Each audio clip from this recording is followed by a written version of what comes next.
Hi, this is Jackie, the creator and head writer of the Sexy Politico.com, and I'm here with a new podcast. This podcast is going to focus on women in politics and historical women in politics. Is this podcast for you?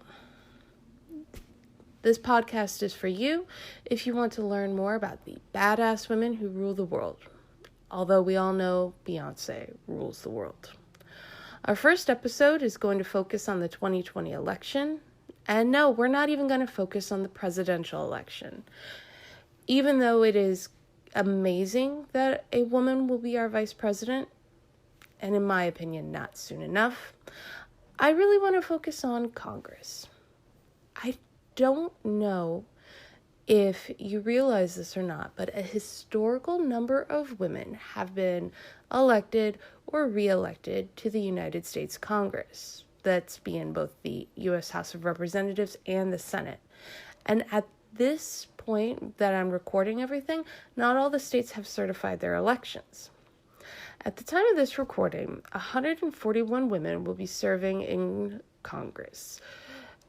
127 of these women will be serving in the U.S. House of Representatives, and 25 of them will be serving in the Senate. Now, Kamala Harris is currently serving as a U.S. Senator, and when she is inaugurated as Vice President in January, she will have to resign her Senate seat, and we can't know for certain who the governor of California will choose to replace her. Let's think of this in percentages, though. There are 100 senators. 25 of them will be women. That means 25% of the voting members of the U.S. Senate will be female, while 50.52% of the United States population is female. Now, let's take a look at the House. There are 435 members of the U.S. House of Representatives with 6 additional non-voting members. Only 127 of these members will be female.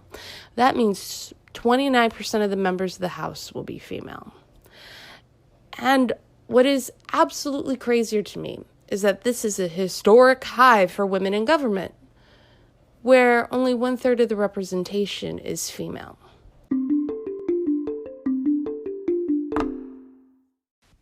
This election also includes other firsts for federally elected females.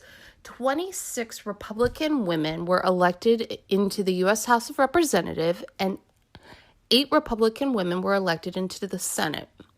Now, considering how close the presidential election was, it's amazing how few Republican females are being elected into high office. While I personally don't agree with the views of all of these women, representation matters, and conservative women are constantly talked about as being an important voting bloc, so why aren't they holding office?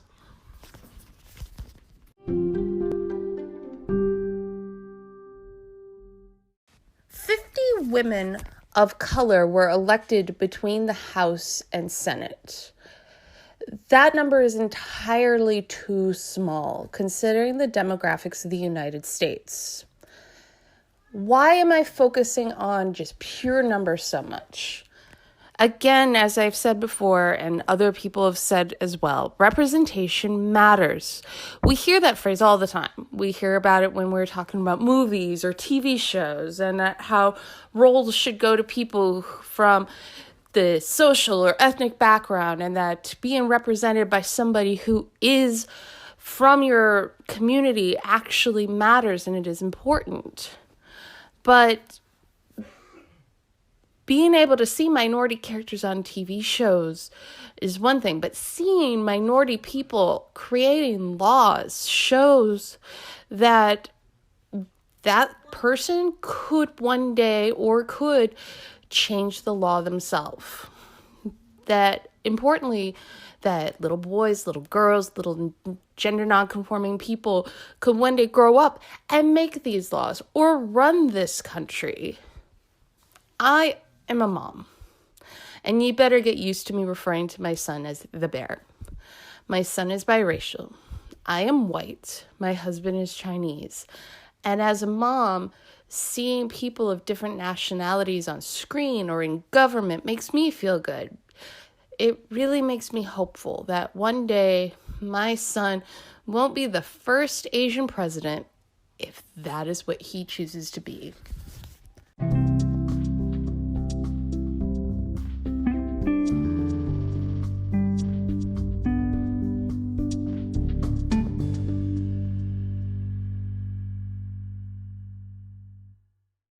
Now it's history time.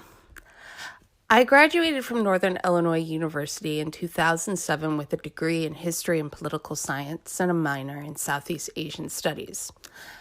I don't have a lot of time in my day-to-day life to do the historical research that I actually truly love doing. So each episode, I plan on having part of it look at the historical aspects of what we're talking about in this episode. So looking at the House of Representatives archives, only 366 women in total have ever served as a member of the U.S. House of Representatives, voting or non-voting, or as a senator. That's just 366. And currently we have 131 women serving at the time of this podcast being recorded. Now, some of you might wonder, who is the first female member of Congress? Well, I can tell you. Her name is Jeannette Rankin. She was a Republican from Montana, and she served from 1917 to 1919, and then again she served from 1941 to 1943. And she's actually a pretty interesting woman, and I might end up doing a podcast episode about her later. Marcy Kaptur, I might be mispronouncing that, is the longest serving member of the House of Representatives. She is a Democrat from Ohio and was first elected in 1983 and was re-elected this past November. Now let's look at the Senate. 57 total women have served in the U.S. Senate. The first female senator only served for 1 day. That's it, 1 day. Her name was Rebecca Latimer Felton. She was one of the senators from Georgia and is still considered the oldest junior senator ever. And she was a senator on November 21st, 1922. This story is interesting, how she became a one-day senator. The governor of Georgia at the time, Thomas W. Hardwick, was candidate for Senate in the general election that November coming up when the currently serving senator from Georgia died. Hardwick, trying to appeal to women voters since he had opposed the 19th Amendment, appointed Rebecca Felton to the Senate on October 3rd, 1922. She was 87, she wasn't going to run against him in the general, and Congress wasn't expected to convene until after the election, so it was thought she would never be sworn in. But Hardwick lost, and Walter F. George won. When Senate reconvened on November 21st, Felton asked George if she could be sworn in for 1 day, and Walter George agreed as a symbolic gesture. The second woman to serve in the Senate was Hattie Caraway, who was appointed originally in 1931 to fill her husband's seat after he passed away. But Caraway served for 13 years, so she was also the first woman elected to the Senate after proving herself. It took until 1949 before a woman was elected to the Senate without having to be appointed or used as a short-term fix like Laddie's Pile. Margaret Chase Smith was the first woman elected on her own merit, and she served for 24 distinguished years. Barbara Milkowski, I apologize if you ever hear this podcast, surpassed Margaret Chase Smith's years of service and is currently the longest-serving female senator. Milkowski served in the Senate from 1987 until 2017. 30 years. Dianne Feinstein will break that record if all goes well and nothing crazy happens, but it's 2020, so who knows. Now, let's take a look at women of color historically in the House and Senate. Who's the first Black woman in Congress? Well, that was Democrat Shirley Chisholm. She was elected to the House of Representatives in 1968 and served from January 1969 until December 1978. The first black female senator was Democrat Carol Moseley Braun, who served from January 1993 till January 1999.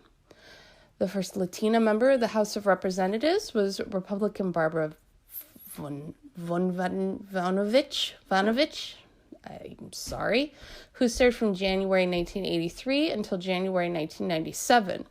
The first Latina member of the Senate is Catherine Cortez Masto, who was elected in January of 2017 and is currently serving her first term.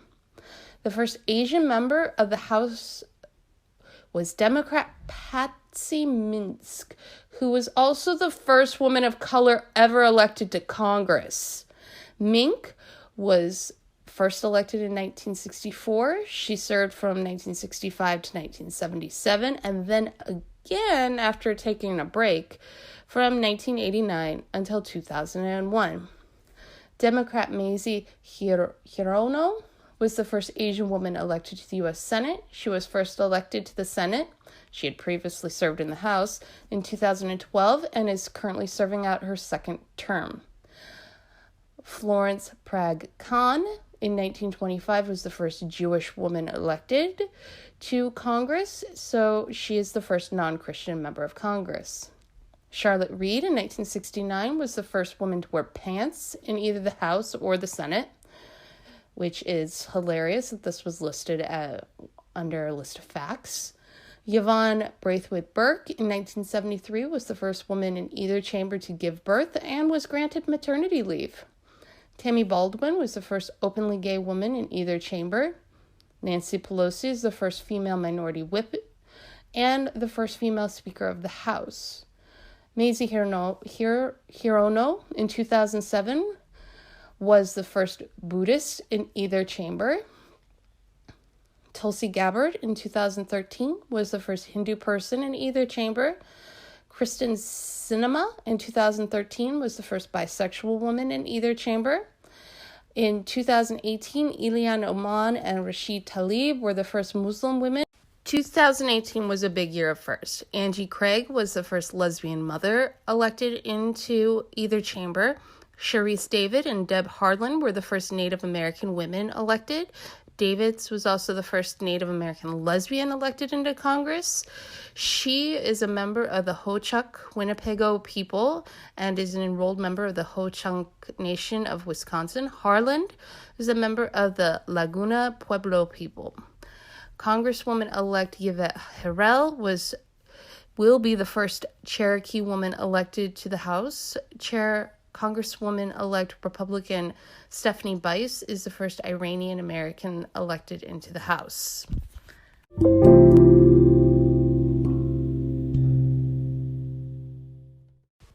Some other notable firsts. In 1989, the gym opened up for women in the U.S. House of Representatives.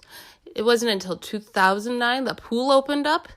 And it wasn't until 2011 that they got a women's bathroom close to the governing chambers. Here's some other things. Alaska, Mississippi, North Dakota, and Vermont have never elected a woman to the U.S. House of Representatives. Yes, I am putting you on blast. Alaska, Mississippi, North Dakota, and Vermont. Now, this is a longer list. Colorado, Connecticut, Delaware, Idaho, Kentucky, Montana, New Jersey, New Mexico, Ohio, Oklahoma, Pennsylvania, Rhode Island, South Carolina, Utah, Vermont, and Wyoming have never sent a female senator to Washington, D.C.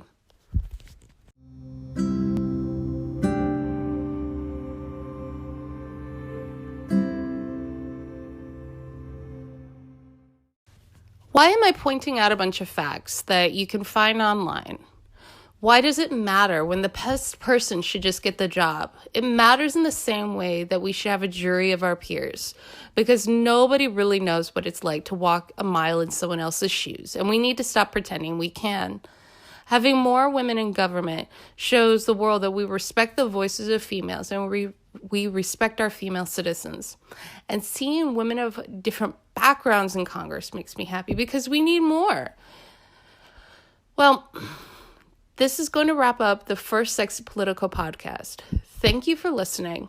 Please leave a review, share us with your friends, and come back next week for a new episode as we talk about the first Native American women in Congress. Now, remember, don't forget how sexy you are. Stay sexy, vote, and get involved. Thank you for listening, and bye.